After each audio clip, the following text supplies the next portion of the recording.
And can you explain how that connects to this end of the world fixation, and how that whole thing fits in together? Because as I understand it, they are trying to dominate these mountains so that Christ will come back.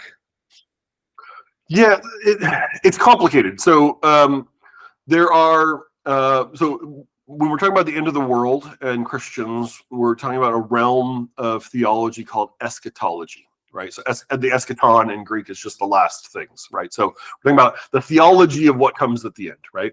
And there's really kind of three major camps in terms of Christian eschatology. And they all hinge upon this passage in Revelation chapter 20 and some other smaller passages in the New Testament. But in Revelation 20, there's this image of a 1,000-year reign of Christ, that so-called millennium, right? And so this is where we get the term millenarianism or millennialism. And so the question in Christian theology is that a literal time period? And if so, does Jesus come back before or after that? And so the main camp of historically of Christian theology is what's called amillennialism, and basically saying that image in Revelation 20 is just a metaphor for the age of the church, the age that we're living in now. And Jesus is reigning from heaven, and the church is being built on the earth, and it's just a metaphor, right? This is the position of Augustine, the Catholic Church. Most Christians throughout history have been predominantly amillennialist. Starting with the Protestant Reformation, you have more range of interpretations on eschatology. And so these two camps emerge in Protestantism, one called premillennialist and one called postmillennialist. And the premillennialists would say that it's kind of a pessimistic outlook on things. It would say the world is going to get worse and worse and worse. And then Jesus will come back and fix the world and rule for 1,000 years. And that will be this utopian Christian era literally on the earth with Jesus reigning over the world. The postmillennialists are more optimistic, and they say, we need to build the kingdom of God on earth. We need to build, to enact the things that Jesus taught us. And then at the end of that millennium, Jesus will come back and congratulate the church and fully kind of bring this to fruition. So those are kind of, so you've got the like amillennialists, like these people are just crazy. It's just symbol. It's just metaphor. The premillennialists, that's kind of the more pessimistic outlook, and then the postmillennialists, that's optimistic. For most of the 19th century, and largely really the 18th century as well, Protestants in America are postmillennialists. Jonathan Edwards, a lot of these kind of famous leaders are postmillennialists. They're optimistic about building the kingdom of God on earth.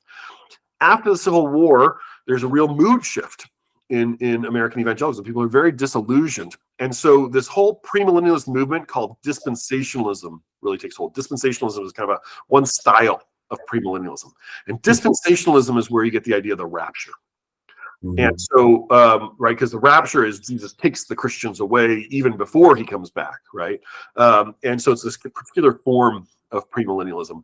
And dispensationalism really spreads throughout American evangelicalism in the early 20th century, becomes the dominant kind of eschatology of American evangelicalism.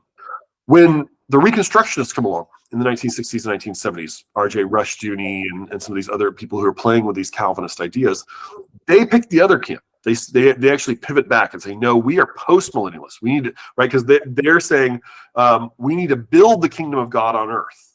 And Rushdoony would talk about we need to enact biblical law in society so that to teach society how to live in a Christian way. Right, and so it's more optimistic, but it's also more aggressive for vision, right? Because a lot of premillennialists are saying, "Oh, we'll get involved in politics just to protect ourselves," but really everything comes down to Jesus coming back. Right. Where the postmillennialists are saying, "No, we need to build the kingdom of God. We need to make God's reign a reality on earth, and then Jesus will come back." When these ideas then cross over, though, into these more charismatic circles, you get this wild mix. And so there are some NAR people who are premillennialist. There are some NAR people who are postmillennialist, but largely they are all rejecting dispensationalism. And they're all saying, we're not waiting for a rapture. We do need to build the kingdom of God on earth. Some of them, it's messy because these folks are not systematic in their theology. They are not interested in having it all cohere. They're more interested in prophecies. And so I would say that the Seven Mountains serves as a convenient way of blending premillennial and postmillennial sensibilities.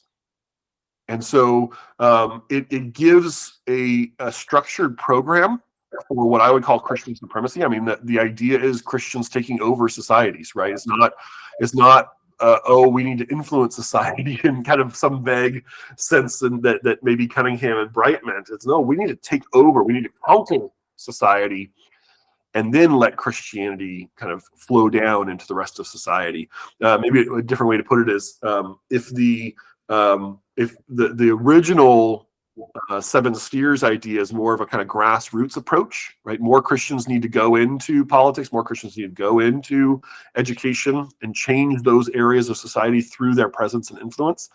Seven Mountains is a vanguard approach to societal transformation. You conquer positions of power and then change society from the top down, right? And so that kind of vanguard model is really about Christian supremacy.